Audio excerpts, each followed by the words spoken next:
Good morning વિદ્યાર્થી મિત્રો.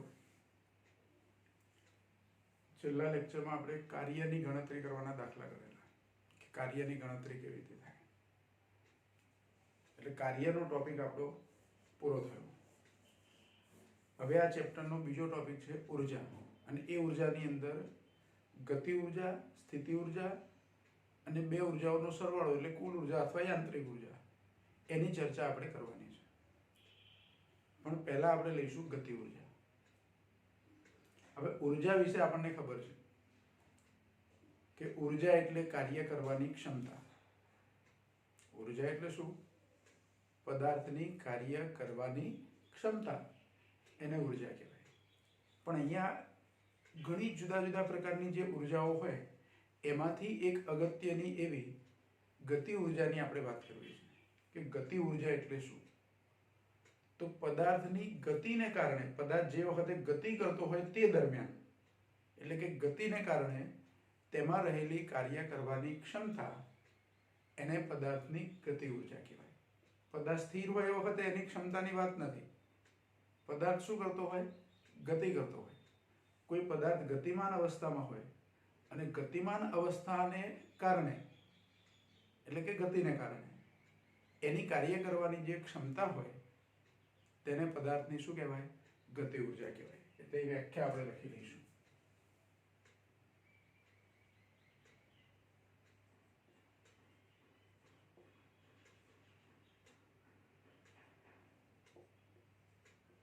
પદાર્થની ગતિને કારણે તેમાં રહેલી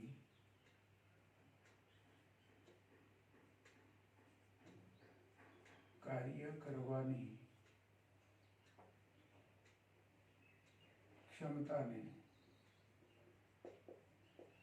પદાર્થની ગતિ ઉર્જા કહે છે.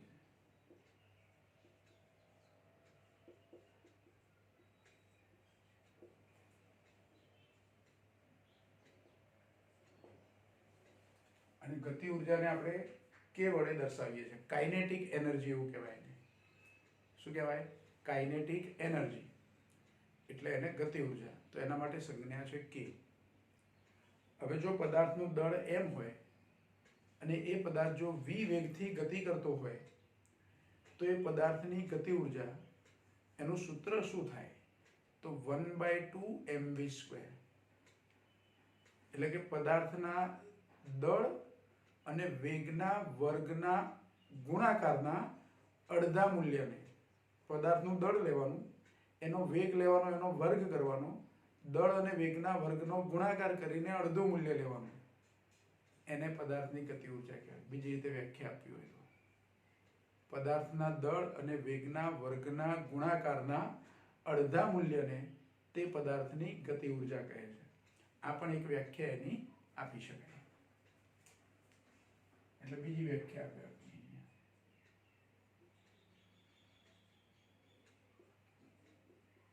પદાર્થના દળ અને તેના વેગના વર્ગના ગુણાકારના અડધા મૂલ્યને તે પદાર્થની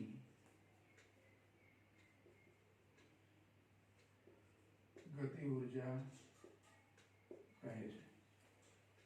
આ પણ ગતિ ઉર્જાની વ્યાખ્યા આપી શકાય અથવા કરીને. એટલે એક વ્યાખ્યા આ પહેલી થશે અને આ બીજી વ્યાખ્યા પણ.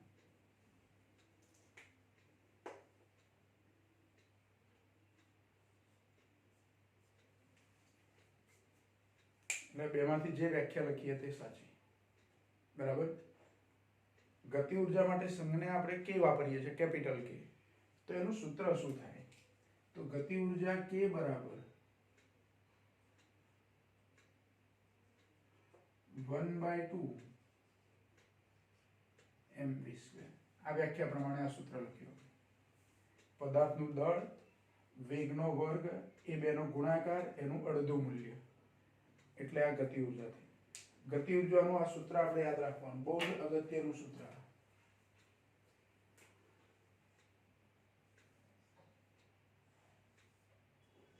ગતિ ઉર્જાનું એક સૂત્ર ભૌતિક વિજ્ઞાનમાં બહુ જ અગત્યનું સૂત્ર છે આ ગતિ ઉર્જા માટે, કે બરાબર હાફ mv સ્ક્વેર. વેગમાનના સ્વરૂપમાં સૂત્ર લખવું હોય તો પણ આપણે લખી શકીએ. વેગમાનના સ્વરૂપમાં સૂત્ર લખવું હોય તો m વડે ગુણવાના અને ભાગવાના. ભલે અહીંયા એક m છે, બીજા એક m વડે ગુણીએ અને ભાગીએ તો સૂત્ર કેવું થાય જુઓ. તો આ સમીકરણ 1 ને m વડે ગુણીએ એટલે હાફ mv સ્ક્વેર તો છે જ, હું m વડે ગુણી દઉં ને m વડે ભાગી દઉં, બરાબર. તો આ m હતા અને બીજા એક m વડે ગુણ્યા એટલે m સ્ક્વેર થઈ જાય, એટલે કે 1/2 m square v square upon m. આવું સૂત્ર થાય. અથવા આવું લખાય m square v square upon 2m. પેલા 1/2m છે છેદમાં, આ 1/2 છે અને છેદમાં m પણ ખરા. m * m એટલે m સ્ક્વેર, એટલે m square v square upon 2m આવું સૂત્ર થાય. અને આના બરાબર mv, m square v square છે એટલે p સ્ક્વેર કહેવાય, કારણ કે p બરાબર mv, દળ અને વેગનો ગુણાકાર એટલે વેગમાન. તો વેગમાન p વડે દર્શાવવું તો p સ્ક્વેર લખાય અપોન 2m. k બરાબર આ ગતિ ઉર્જાનું બીજું સૂત્ર, એટલે k બરાબર p સ્ક્વેર અપોન 2m. આ બીજું પરિણામ. ગતિ ઉર્જાને આ રીતે પણ દર્શાવી શકાય. તમને ધારો કે વેગ ના આપ્યો હોય, ડાયરેક્ટ વેગમાન આપ્યું હોય, આમ તો વેગમાન આપ્યું હોય તો એની પરથી વેગ પણ તમે શોધી શકો, દળ આપેલું હોય તો. વેગમાનનો વર્ગ ભાગ્યા 2m આ પણ ગતિ ઉર્જા છે. તો આ ગતિ ઉર્જાનું બીજું એક સૂત્ર. આ બે સૂત્રો આપણે યાદ રાખીશું. વધારે ઉપયોગ આનો કરીશું, કોઈ વખત જરૂર પડે તો આનો પણ ઉપયોગ કરીશું. એટલે આ ભૌતિક રાશિ કઈ થઈ? ગતિ ઉર્જા. એનો એકમ કયો થશે?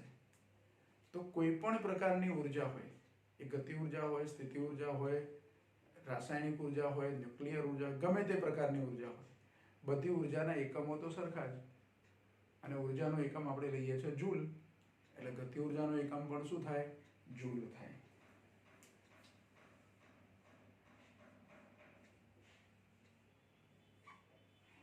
ગતિ ઉર્જાનો એકમ જૂલ, જેને કેપિટલ J વડે પણ દર્શાવે. પછી પારિમાણિક સૂત્ર આપણને ખબર છે, એ તો સૂત્રો આપણે લખેલા છે. m1l2t - 2 આનું પારિમાણિક સૂત્ર થાય, બરાબર. તો આ થઈ ગતિ ઉર્જા. જો કોઈ પદાર્થ સ્થિર હોય તો એની ગતિ ઉર્જા કેટલી? તો આ સૂત્રમાં સ્થિર પદાર્થ હોય તો વેગ 0 હોય, વેગ 0 હોય એટલે ગતિ ઉર્જા 0 થાય. એટલે સ્થિર પદાર્થની ગતિ ઉર્જા શું થાય? 0. અથવા કોઈ પદાર્થની ગતિ ઉર્જા 0 છે તો આપણે કહી શકીએ કે એ પદાર્થ સ્થિર છે. ગતિ ઉર્જા ક્યારે હોય? પદાર્થ ગતિ કરતો હોય, ગતિમાં હોય ત્યારે.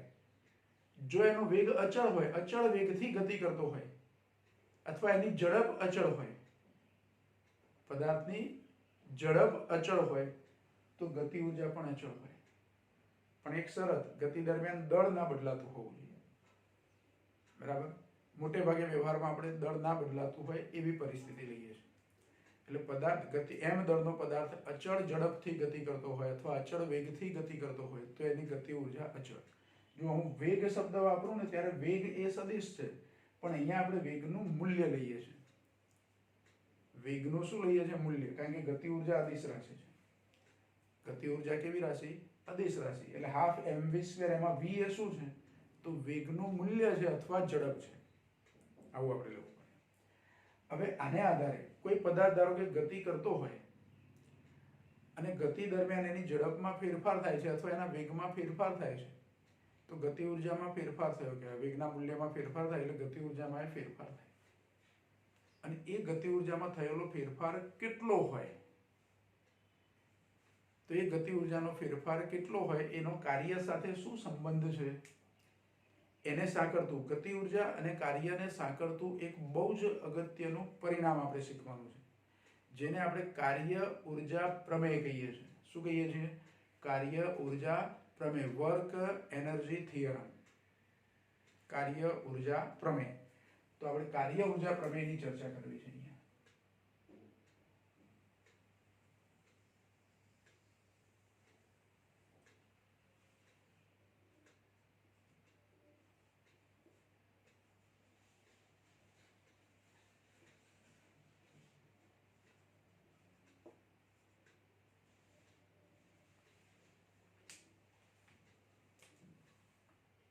મિકેનિક્સની અંદર એક બહુ જ અગત્યનું પરિણામ, કાર્ય ઉર્જા પ્રમેય એ મિકેનિક્સમાં બહુ જ અગત્યનું પરિણામ.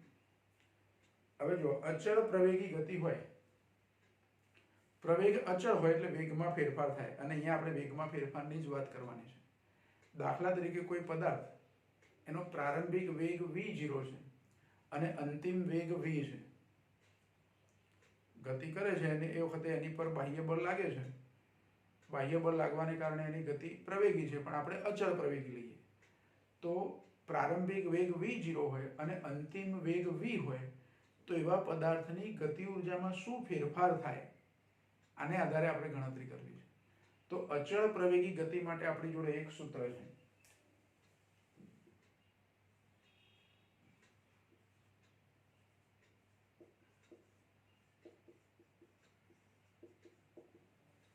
અચળ પ્રવેગી ગતિ માટે 2AD બરાબર v² માઇનસ v02 આવું સૂત્ર છે. અને આ બે પરિમાણમાં મારે લખવું હોય તો a ને સદિશ લખવું, d સ્થાનાંતર સદિશ લખવું અને વચ્ચે ડોટ નિશાની કરી દઉં. આ બાજુ તો કશું સદિશ કરવાનો આવે જ નહીં, કારણ કે વર્ગ છે એટલે મૂલ્યનો વર્ગ થઈ ગયો. આવું આપણે અચળ પ્રવેગી ગતિના સમીકરણો બે પરિમાણમાં લખેલા ચોથા ચેપ્ટરમાં, ત્યારે કીધેલું 2a ડોટ d બરાબર v² માઇનસ v02. બે ને બીજી બાજુ લઈ લઉં એટલે સદિશ a ડોટ સદિશ d બરાબર v²/2 માઇનસ v02/2. જો આમ તો બે નીચે લાવો એટલે સળંગ લીટી દોરીને નીચે બે લખવા પડે, પણ બંને પદો અલગ અલગ છે, વચ્ચે માઇનસ નિશાની, એટલે આની નીચે બે કહેવાય, આની નીચે બે કહેવાય. એટલે a ડોટ d બરાબર v²/2 માઇનસ v02/2 આવું સૂત્ર થાય. બંને બાજુ આ જમણી બાજુ છે m વડે ગુણી દઈએ. શું કરીએ? m વડે ગુણી દઈએ અને આ બાજુ m વડે ગુણી દઈએ ડાબી બાજુ. એટલે સમીકરણનો નંબર આપી દઈએ પહેલા આપણે. આને નંબર આપી દઉં 1. આ અલગ પ્રશ્ન ગણીએ છીએ એટલે ત્યાં એક બે નંબર આપ્યા, પણ અહીંયા એક નંબર આપીએ છીએ ફરીથી. સમીકરણ 1 ની બંને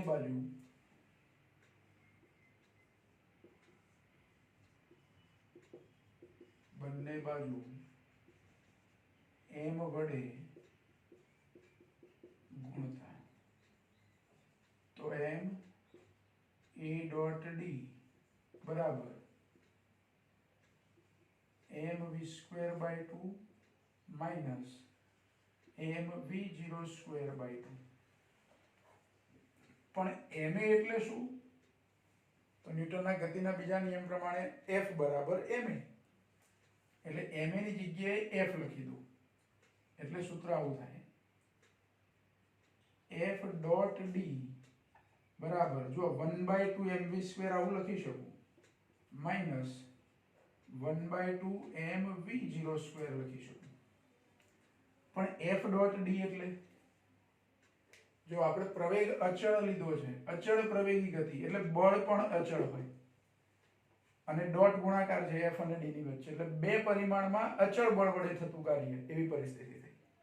બે પરિમાણમાં અચળ બળ વડે થતું કાર્ય એટલે w લખી શકવાની જગ્યાએ half mv² minus half mv02.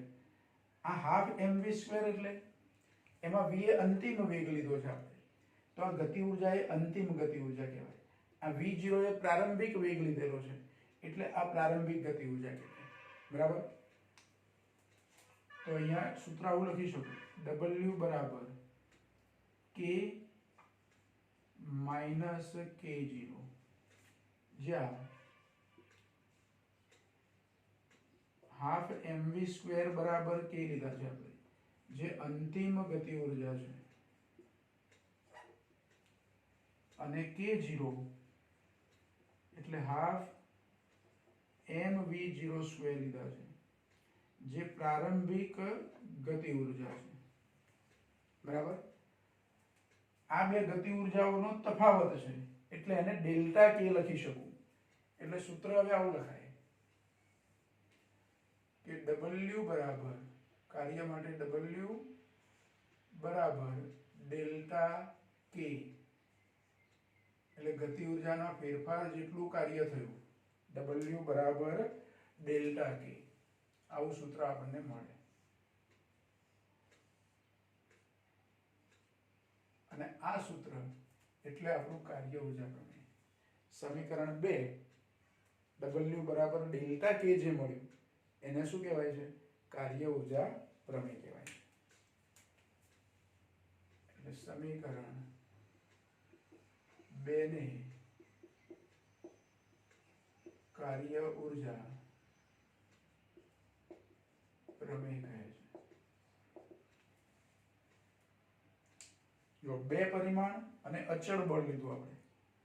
ચલ બળમાં એ કાર્ય ઉર્જા પ્રમેયનું સૂત્ર તો આવું જ હોય, W બરાબર ડેલ્ટા K. એને કદાચ તારવવાની રીત જુદી હોઈ શકે, પણ કાર્ય ઉર્જા પ્રમેયનું સૂત્ર તો આ જ થાય દરેક કિસ્સામાં.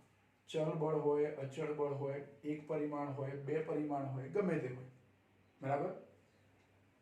આ W બરાબર ડેલ્ટા K આ સૂત્ર ક્યારે સાચું પાછું?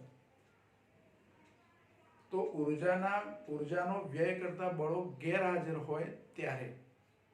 એક ટેબલની સપાટી પર ધારો કે એક પદાર્થ પડ્યો છે, એક બ્લોક મૂકેલો છે આપણે, હું એને ખસેડીને દૂર લઈ જાઉં છું, એક સ્થિતિથી એક જગ્યાએથી બીજી જગ્યાએ લઈ જાઉં છું, તો મારે કાર્ય કરવું પડ્યું, એની ગતિ ઉર્જામાં ફેરફાર પણ કર્યો આપણે.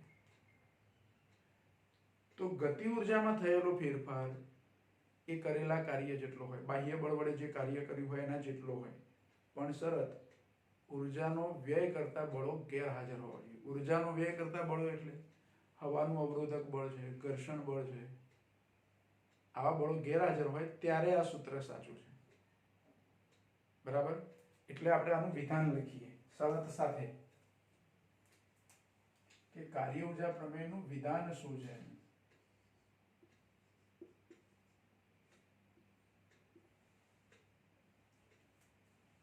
તો એનું વિધાન આવું લખીશું આપણે કે ઉર્જાનો વ્યય કરતા બળોની ગેરહાજરીમાં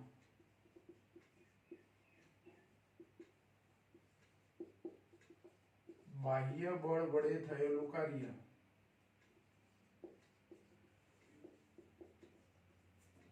પદાર્થની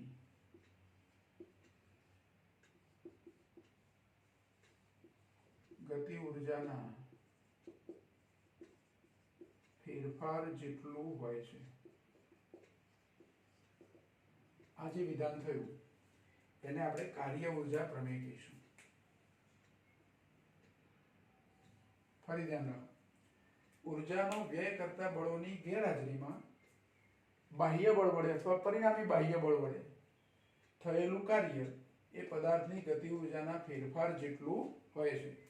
આ જે વિધાન છે એને કાર્ય ઉર્જા પ્રમેય કહેવાય. સૂત્ર સ્વરૂપે લખવું હોય તો W બરાબર ડેલ્ટા K. આ સૂત્ર ખાસ યાદ રાખજો. W બરાબર ડેલ્ટા K આ સૂત્ર આપણે ખાસ યાદ રાખવાનું છે. કારણ કે આપણે કોઈ ગણતરીઓ કરતા હશું એ વખતે આ સૂત્રનો ઉપયોગ કરવાનો થાય. કોઈ MCQ સોલ્વ કરવાનો હોય ત્યારે આ સૂત્રનો ઉપયોગ કરવાનો થાય. બરાબર? એટલે એક બહુ જ અગત્યનું પરિણામ. 2 માર્કની અંદર આ પ્રશ્ન તમને પૂછી શકાય કે કાર્ય ઉર્જા પ્રમેયનું સૂત્ર તારવું અથવા કાર્ય ઉર્જા પ્રમેય સમજાવવું. ઘણી વખત એવું પણ પૂછાય, આખું પૂછી શકાય તમને. ગતિ ઉર્જાની આપણે 2 વ્યાખ્યાઓ આપી, બંને વ્યાખ્યા આપવી જરૂરી નથી. તમને પ્રશ્ન એવો પૂછાય કે ગતિ ઉર્જા એટલે શું? કાર્ય ઉર્જા પ્રમેયનું સૂત્ર તારવું. તો ગતિ ઉર્જા વ્યાખ્યાયિત કરવાની છે અને આ સૂત્ર તારવવાનું છે. અને છેલ્લે કાર્ય ઉર્જા પ્રમેયનું વિધાન લખી દેવાનું. 3 ગુણની અંદર પણ આ પ્રશ્ન તમને પૂછી શકાય ગતિ ઉર્જાની વ્યાખ્યા સાથે. એટલે આ ચેપ્ટરનો એક બહુ જ અગત્યનો પ્રશ્ન થયો. ગતિ ઉર્જા એટલે શું અને ગતિ ઉર્જાનો કાર્ય સાથેનો સંબંધ દર્શાવતું કાર્ય ઉર્જા પ્રમેય. કે ગતિ ઉર્જા અને કાર્ય વચ્ચે શું સંબંધ છે? તો જેટલું કાર્ય આપણે બાહ્ય બળ વડે કરીએ છીએ એ ગતિ ઉર્જાના ફેરફાર જેટલું હોય. પણ એક શરત, ઉર્જાનો વ્યય કોઈ રીતે થવો જોઈએ નહીં. હું જે કંઈ ઉર્જા વાપરું છું પદાર્થને ગતિ કરાવવા માટે, એ મારી બધી જ ઉર્જા એ એની ગતિ કરવા માટે જ વપરાવી જોઈએ. ઘર્ષણ બળ વિરુદ્ધ વ્યય થયો અથવા બીજા કોઈ અવરોધક બળો વિરુદ્ધ મારી ઉર્જાનો વ્યય થયો તો કરેલું કાર્ય એ ગતિ ઉર્જાના ફેરફાર જેટલું ના હોય. આમ તો કાર્ય ઉર્જા પ્રમેયનું વ્યાપક સ્વરૂપ મારે લખવું હોય તો જે કાર્ય કર્યું છે ગતિ ઉર્જામાં ફેરફાર કરવા પણ વપરાય. ધારો કે ઘર્ષણ બળ જેવા બળો લાગતા હોય તો બીજું અહીંયા જે ઉર્જા વપરાતી હોય મારે એડ કરવી પડે. ડેલ્ટા કે પ્લસ ડેલ્ટા ક્યુ, ધારો કે ડેલ્ટા ક્યુ જેટલી ઉર્જા ઘર્ષણ વિરુદ્ધ વપરાતી હોય તો ડબલ્યુ બરાબર મારે આવું લખવું પડે, ડેલ્ટા કે પ્લસ ડેલ્ટા ક્યુ. વળી બીજી કોઈ ઉર્જાઓ વિરુદ્ધ વ્યય થતો હોય, બીજા કોઈ પરિબળો વિરુદ્ધ ઉર્જાનો વ્યય થતો હોય તો ડેલ્ટા કે પ્લસ ડેલ્ટા ડબલ્યુ પ્લસ અન્ય ઉર્જાઓ, એવું કરું ત્યારે ડબલ્યુ થાય. પણ અહીંયા આ સૂત્ર ક્યારે લેવાનું છે? બીજી કોઈ રીતે ઉર્જાનો વ્યય ના થતો હોય. તમે જે કાર્ય કરો છો એ બધું જ પદાર્થને ગતિ કરવા માટે જ વપરાય. તો ડબલ્યુ બરાબર ડેલ્ટા કે. અત્યારે હાલ આપણે ડબલ્યુ બરાબર ડેલ્ટા કે જ યાદ રાખીશું. એનું વ્યાપક સ્વરૂપ આપણે અહીંયા આવતું નથી અથવા એની હમણાં આપણે જરૂર નથી. બરાબર? એટલે પહેલા આટલો પ્રશ્ન બરાબર ધ્યાનથી સમજી લેશો. જેવું આપણે અહીંયા લખાણ લખ્યું છે એવું લખી લેશો. બુકમાં સહેજ જુદી રીતે આપ્યું છે પણ મતલબ તો એનો જ છે. બરાબર? એટલે આવી રીતે તમે કાર્ય ઉર્જા પ્રમેયનું સૂત્ર તારવી શકો. તો આ એક પ્રશ્ન ધ્યાનથી સમજી લો. બરાબર ધ્યાનથી સમજ્યા પછી એને લખી પણ લો.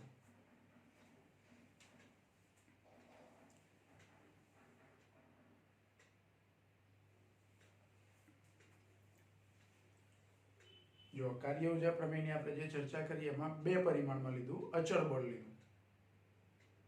અચળ પ્રવેગી ગતિનું સમીકરણ લઈ અને એની પરથી કાર્ય ઉર્જા પ્રમેય ડબલ્યુ બરાબર ડેલ્ટા કે સૂત્ર તારવ્યું.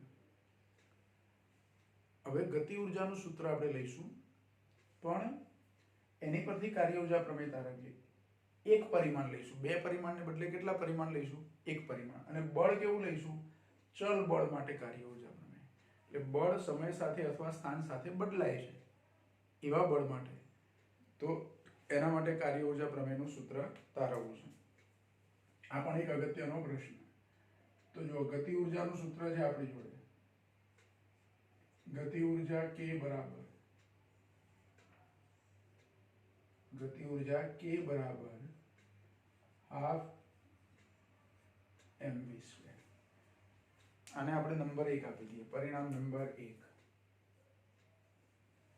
હવે આનું સમયની સાપેક્ષે વિકલન કરવું છે એટલે વિકલન કરીએ. લખીએ આપણે કે સમીકરણ 1 નું t ની સાપેક્ષે વિકલન કરતા. તો વિકલન કરીએ સમયની સાપેક્ષે એટલે ડાબી બાજુ શું થાય તો dk/dt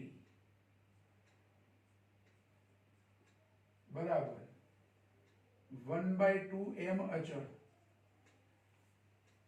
અચળ છે એનું આપણે વિકલન કરતા નથી એટલે d/dt અથવા પહેલા આપણે d/dt લખીને આખું પદ ગતિ ઉર્જાનું લખીએ. આવું લખીએ d/dt હાફ mv સ્ક્વેર. પણ એમાં 1/2 નું વિકલન ના થાય એટલે વિકલનની બહાર લખાય. ડાબી બાજુ તો dk/dt જ રહેશે. dk/dt બરાબર આ 1/2m અચળ. વિકલન કોનું કરવાનું? તો v સ્ક્વેર નું. વેગ બદલાય છે એટલે પ્રવેગ બદલાય છે. આમાં વેગમાં ફેરફાર થવાનો છે વિકલન કરીએ છીએ એટલે પ્રવેગી ગતિ છે. ટૂંકમાં કેવી ગતિ છે? પ્રવેગી. તો 1/2m તો મેં અહીંયા લખી દીધા. હવે ખાલી v સ્ક્વેર રહ્યા તો v સ્ક્વેર નું વિકલન શું થાય? તો v સ્ક્વેર નું વિકલન થાય 2v dv/dt. જો આપણે વિકલન કરતા હતા ત્યારે x⁻n નું t ની સાપેક્ષે વિકલન કરવું હોય તો dx⁻n/dt તો n x⁻n-1 ઘાતાંક એક આગળ લઈ દેવાની, એક ઘાત ઓછી કરી દેવાની વિકલનમાં dx/dt. હવે x ને બદલે મારે v લેવાના છે અને v ની કેટલી ઘાત લેવાની? 2. તો v ની 2 ઘાત લો એટલે d/dt v square. v square નું વિકલન કરવાનું તો અહીંયા આગળ 2 આવી જાય, અહીંયા x ને બદલે v થઈ જાય, 2 માંથી 1 બાદ થાય એટલે 1 રહે એટલે 2v જ રહે dv/dt. તો 2v dv/dt v સ્ક્વેર નું વિકલન થાય. એમાં આ 2 જતા રહે. બરાબર? એટલે dk upon dt શું થાય? તો આ m વધ્યા 2 તો ગયા mv અને dv upon dt એટલે પ્રવેગ ma, બરાબર. પણ m અને a નો ગુણાકાર હું ma into v લખું, ma પહેલા લખું, v પછી લખું, તો આ f થયા એટલે fv આવું થયું. કોના બરાબર? dk upon dt બરાબર fv, આવું સૂત્ર થયું. પણ v એટલે શું પાછું? તો dx upon dt લેવાય. v એટલે dx upon dt હું લઈ શકું. એટલે આ સૂત્ર હવે આવું થશે કે dk upon dt બરાબર f m ના m, v ની જગ્યાએ હું dx upon dt લખી શકું, કારણ કે સ્થાનાંતરનું અથવા અંતરનું સમયની સાપેક્ષે વિકલન એટલે વેગ અથવા ઝડપ. હવે આ dt dt જતા રહેશે એટલે સૂત્ર શું થયું? dk બરાબર f dx. dk બરાબર શું થયું? f dx, આવું સૂત્ર મળ્યું.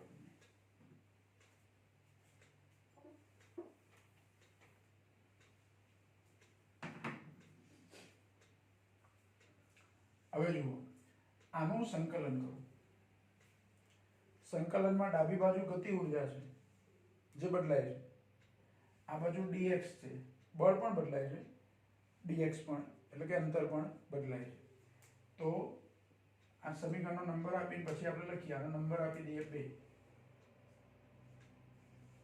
અને સમીકરણ 2 નું હવે શું કરવાનું છે? સંકલન કરવાનું. એટલે સમીકરણ 2 નું સંકલન કરતા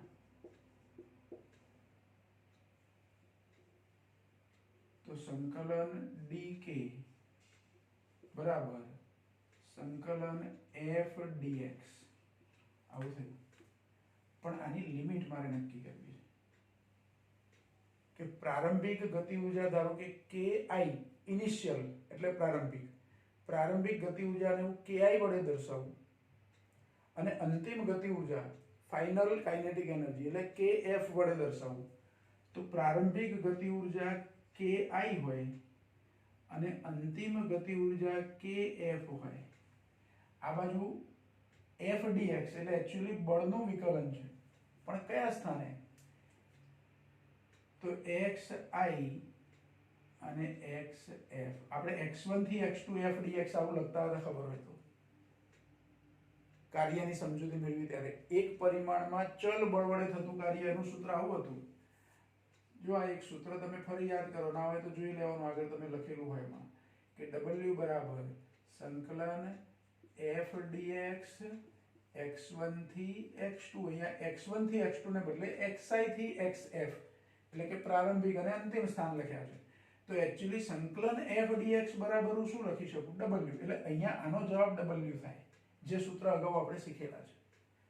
આનો જવાબ શું થાય? તો dk નું સંકલન થાય k, પણ એની લિમિટ કઈ આવે? સંકલનમાં આપણે શીખ્યા છે લિમિટનો ઉપયોગ કરવાનો, ki અને અહીંયા kf. આનો જવાબ તો ડાયરેક્ટ હું w લખી શકું જમણી બાજુમાં, બરાબર. હવે અહીંયા લિમિટનો ઉપયોગ કરું તો kf માઈનસ ki, એટલે લિમિટનો ઉપયોગ કરું તો આવું થાય kf માઈનસ ki બરાબર w. અને kf માઈનસ ki એટલે બે ગતિ ઊર્જાઓનો ફેરફાર. હમણાં આપણે k માઈનસ k0 એવું લખ્યું હતું. બે પરિમાણ માટે આપણે જ્યારે ચર્ચા કરી ત્યારે k માઈનસ k0 અંતિમ ગતિ ઊર્જા k અને પ્રારંભિક ગતિ ઊર્જા k0 વડે દર્શાવેલી. અહીંયા kf અને ki વડે દર્શાવી છે. f for final, i for initial. એટલે આ ઇનિશિયલ એટલે શરૂઆતની ગતિ ઊર્જા, આ અંતિમ ગતિ ઊર્જા. બે ગતિ ઊર્જાઓનો તફાવત એટલે ડેલ્ટા k બરાબર w.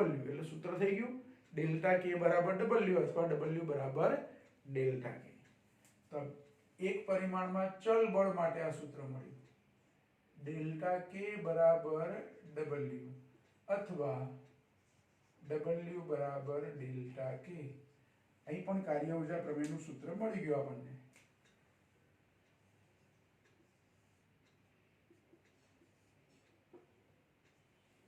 બરાબર.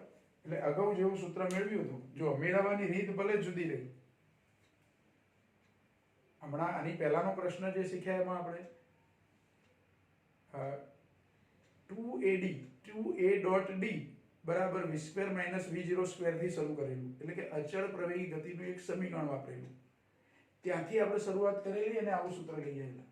અહીંયા ગતિ ઉર્જાનું સૂત્ર વાપરી અને થોડીક જુદી રીતે, પણ સૂત્ર તો આપણે લાવ્યા W બરાબર ડેલ્ટા કે. એટલે કાર્ય ઉર્જા પ્રમેય છે એ બદલાઈ જતું નથી. એ એક પરિમાણ હોય, બે પરિમાણ હોય, ચલ બળ હોય કે અચળ બળ હોય, કાર્ય ઉર્જા પ્રમેયમાં કોઈ ફેરફાર થતો નથી. બરાબર. એટલે એનું સૂત્ર તો આનું જ રહેવાનું. અને આ અદિશ સ્વરૂપે છે. જ્યારે આપણે 2A.D બરાબર v² - v0² સૂત્રનો ઉપયોગ કર્યો ત્યાં સદિશ સ્વરૂપ હતું. એટલે એટલો ફરક છે. ભલે એની પરથી તમે મેળવ્યું હોય કે આ રીતે મેળવ્યું હોય, પણ કાર્ય ઉર્જા પ્રમેયનું સૂત્ર છે એ અદિશ સ્વરૂપે છે. અને આની મર્યાદા કઈ છે? તો ઉર્જાનો વ્યય ના થતો હોય તો જ આ સૂત્ર સાચું છે. પણ અત્યારે આપણે એવું ધારી લઈએ છીએ કે ઉર્જાનો કોઈ રીતે વ્યય થતો નથી, એટલે આને આપણે સાચું ધારી લઈએ છીએ. બરાબર. તો આ બીજી રીતે કાર્ય ઉર્જા પ્રમેયનું સૂત્ર આપણને મળ્યું. આ પ્રશ્ન પણ બરાબર ધ્યાનથી સમજી લો અને નોટબુકમાં તમે લખી લેશો.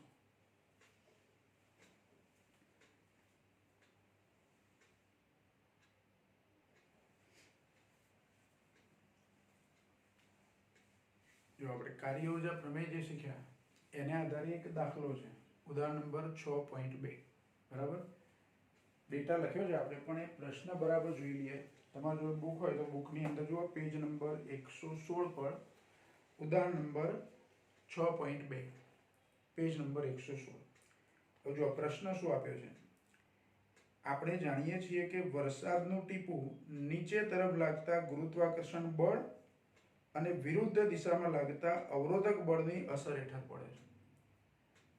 વરસાદ પડતો હોય, વાદળોમાંથી ટીપા નીચે જમીન તરફ આવતા હોય તો ટીપું નીચે કેમ આવે છે?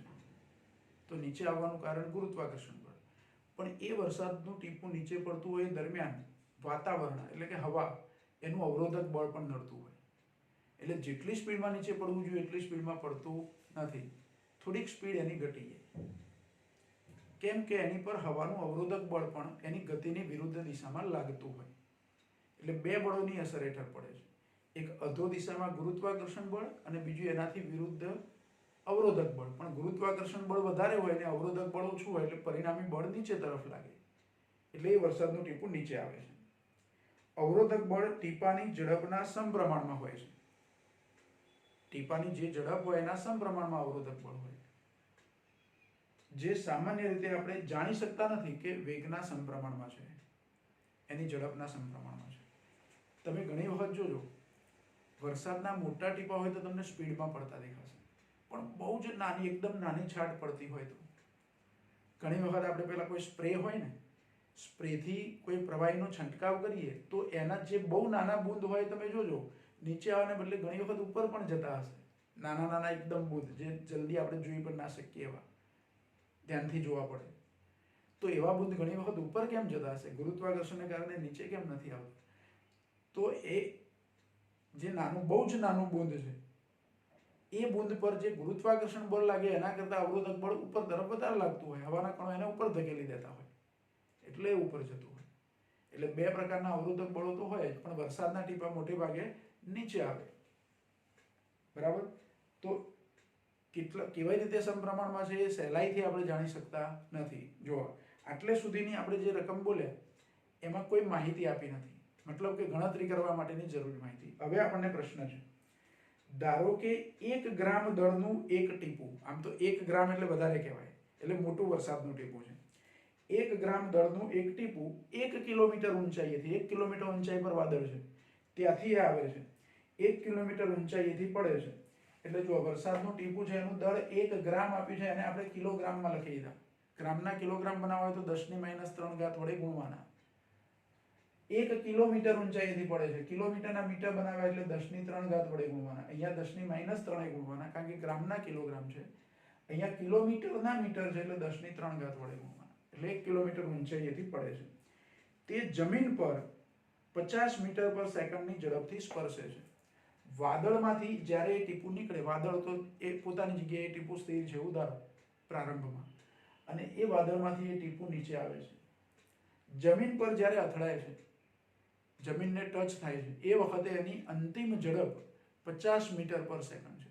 વાદળમાં છે ત્યારે વાદળો ભલે આમ તેમ જતા હોય, આપણે કહીએ કે વાદળો ગતિ કરે છે, પણ વાદળો ગતિ કેવી, આ બાજુ સમક્ષિતિજ ગતિ કરે છે. ગુરુત્વાકર્ષણ બળને કારણે ટીપું વાદળમાંથી છૂટું પડે ત્યારે ટીપાનો પ્રારંભિક વેગ 0 હોય, એટલે અહીંયા v0 બરાબર મેં 0 લખ્યું, અને એનો અંતિમ વેગ જમીનને સ્પર્શે ત્યારે એનો વેગ છે 50 મીટર પર સેકન્ડ, એટલે એ વેગ આપ્યો છે. તો બે પ્રશ્ન પૂછ્યા છે, ગુરુત્વાકર્ષણ બળ વડે કેટલું કાર્ય થયું હશે, અને બીજો પ્રશ્ન છે અજ્ઞાત અવરોધક બળ વડે કેટલું કાર્ય થયું હશે, જે ગતિની વિરુદ્ધ છે.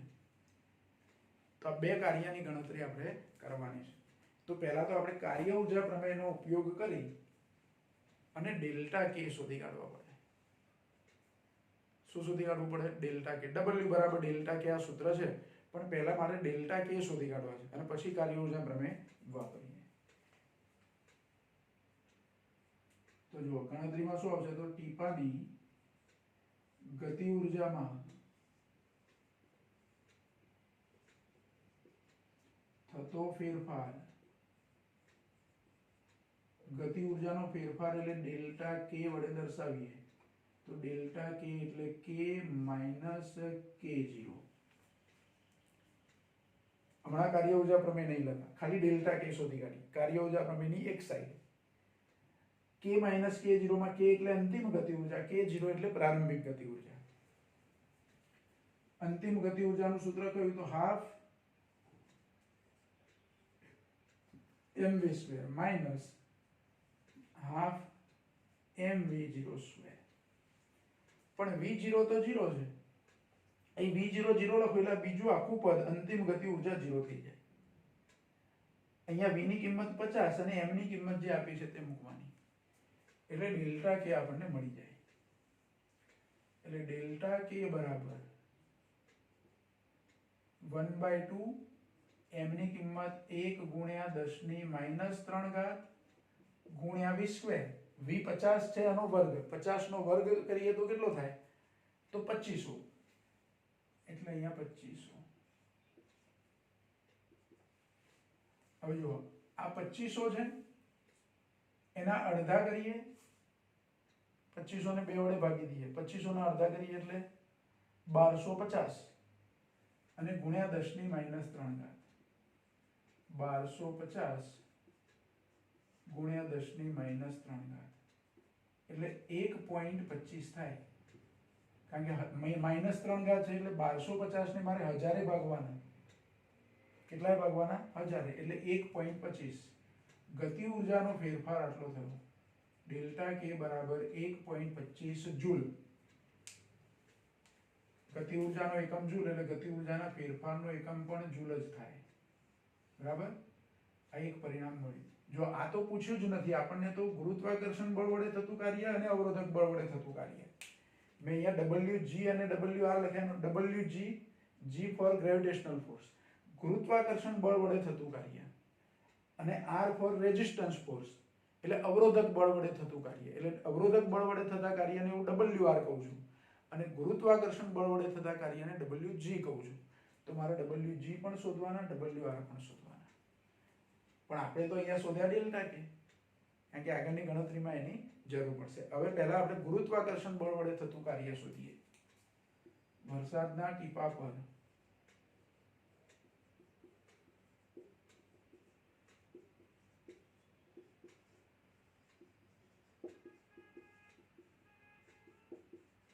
ગુરુત્વાકર્ષણ બળ વડે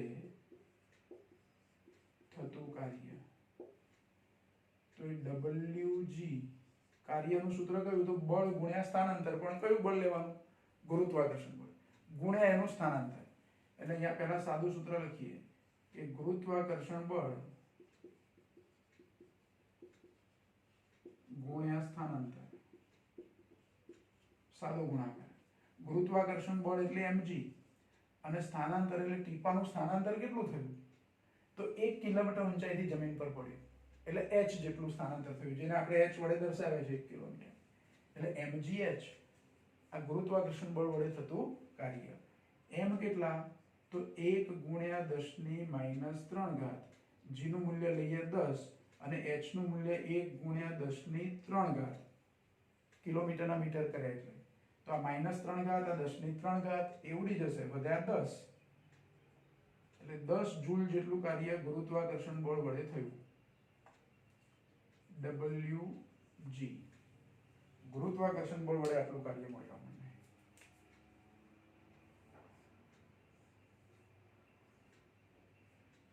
પરિણામ 2. હવે અવરોધક બળ વડે થતું કાર્ય શોધવું હોય તો જો કાર્ય ઊર્જા પ્રમેય પ્રમાણે કુલ કાર્ય એ ગતિ ઊર્જાના ફેરફાર જેટલું. કુલ કાર્યમાં મેં એક જ કાર્ય લીધું, ટીપા પર તો 2 કાર્ય થયા. અવરોધક બળ વડે કાર્ય થયું, ગુરુત્વાકર્ષણ બળ વડે કાર્ય થયું. એટલે અવરોધક બળ વડે થતું કાર્ય અને ગુરુત્વાકર્ષણ બળ વડે થતું કાર્ય એ કુલ કાર્ય એ કોના જેટલું હોવું જોઈએ? ડેલ્ટા કે જેટલું. એટલે કાર્ય ઊર્જા પ્રમેય પ્રમાણે હવે કાર્ય ઊર્જા પ્રમેય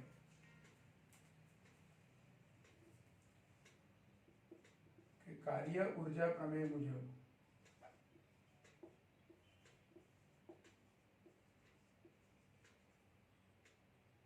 ડેલ્ટા કે બરાબર W અથવા W બરાબર ડેલ્ટા કે. પણ W એટલે કુલ કાર્ય એટલે Wg પ્લસ WR બરાબર ડેલ્ટા કે. જ્યાં W બરાબર Wg પ્લસ WR આ કુલ કાર્ય છે. W એ કયું કાર્ય છે? કુલ કાર્ય. હવે એમાં Wg આપણે શોધી કાઢ્યા, ડેલ્ટા કે પણ શોધી કાઢ્યા, એટલે WR ને કરતા બનાવી દેવાના. WR બરાબર શું થાય? તો ડેલ્ટા કે માઇનસ Wg લખાય. ધ્યાન રાખો, ડેલ્ટા કે માંથી Wg બાદ થાય. હવે ડેલ્ટા કે તો આપણે 1.25 લખ્યા છે, માઇનસ Wg આપણે શોધ્યા છે 10. એટલે 10 માંથી 1.25 બાદ કરવાના, પણ નિશાની 10 આગળ માઇનસ ની છે એટલે માઇનસમાં જવાબ આવે. કાર્ય ઋણ પણ હોઈ શકે. ગતિની વિરુદ્ધ થયેલું કાર્ય છે. ધ્યાન રાખો, અવરોધક બળ એ ગતિનો વિરોધ કરે છે, એટલે ગતિની વિરુદ્ધ થયેલું કાર્ય છે. mg એ ગતિમાં સપોર્ટ કરે છે, ટીપાને નીચે લઈ જાય છે. જે બાજુ ટીપું જાય છે એ બાજુ જ ગુરુત્વાકર્ષણ બળ છે. પણ અવરોધક બળ તો ટીપાની ગતિની વિરુદ્ધ દિશામાં છે, એટલે અવરોધક બળ વડે થયેલું કાર્ય ઋણ હોય. બરાબર? તો એ માઇનસ મળે. 10 માંથી 1.25 બાદ કરવાના, 10 માંથી 1 બાદ કરું તો 9 ને એમાંથી 0.25 9 માંથી એટલે 8.75. એટલે 8.75 જૂલ. આ WR એટલે કે અવરોધક બળ વડે થતું કાર્ય મળ્યું.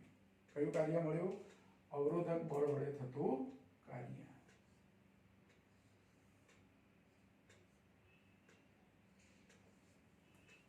એટલે જો આમાં કાર્યની ગણતરી પણ આવી ગઈ, ગતિ ઊર્જાનો ફેરફાર પણ આવી ગયો અને કાર્ય ઊર્જા પ્રમેયનો ઉપયોગ પણ થઈ ગયો. એટલે એ ટાઈપનો દાખલો છે. આ એક અગત્યનો દાખલો, ઉદાહરણ નંબર 6.2. બરાબર? આપણે 6.1 પહેલા ગણેલો હતો, 6.3 પણ ગણેલો છે, પણ વચ્ચે આ દાખલો બાકી હતો કારણ કે આપણે ગતિ ઊર્જા અને કાર્ય ઊર્જા પ્રમેય શીખવાનું બાકી રાખ્યું હતું. તો એના આધારે આ એક અગત્યનો દાખલો આપણો સોલ્વ થયો. બરાબર? અહીંયા આંકડા બદલીને તમને પૂછી શકાય. 1 ગ્રામનું ટીપું છે એને બદલે 0.5 ગ્રામનું ટીપું છે. ઊંચાઈ 1 કિલોમીટર છે એને બદલે 0.5 કિલોમીટર અથવા જુદું કોઈ મૂલ્ય આપ્યું હોય. જેનું મૂલ્ય અહીંયા આપણે 10 લઈ લીધું છે, પ્રશ્નમાં કશું કીધું નથી, પણ તમને પ્રશ્નમાં એવું પણ કહેવામાં આવે ઘણી વખત કે 9.8 લો, તો એ ગણતરીમાં કિંમતો થોડી બદલાય. રીત આની આ છે. એટલે આવો બીજો દાખલો પણ તમને આંકડા બદલીને પૂછી શકાય. 3 માર્કમાં પૂછી શકાય એવો અગત્યનો પ્રશ્ન. કેટલા માર્કમાં પૂછી શકાય? 3 માર્ક. એટલે આજે જે વસ્તુ આપણે શીખ્યા, કાર્ય ઊર્જા પ્રમેય જે શીખ્યા, અચળ બળ વડે અને ચલ બળ વડે બંને શીખ્યા. અચળ બળ વડે લીધું એમાં 2 પરિમાણનો ઉપયોગ કર્યો, ચલ બળ લીધા એમાં 1 પરિમાણનો ઉપયોગ કર્યો. પણ સૂત્ર તો આપણું W બરાબર ડેલ્ટા કે જ રહેશે. બહુ જ યાદ રાખજો. ખાલી આ ચેપ્ટરમાં નહીં, મિકેનિક્સમાં કોઈ પણ જગ્યાએ પરિણામનો આપણે ઉપયોગ કરી શકીએ ગણતરીઓ કરવામાં. તમારા બીજા દાખલા સોલ્વ કરવા, MCQ સોલ્વ કરવામાં પણ કાર્ય ઊર્જા પ્રમેયનો ઉપયોગ થઈ શકે. બરાબર? એટલે એક અગત્યનો ટોપિક આપણો આ થયો આજે, કાર્ય ઊર્જા પ્રમેયનો.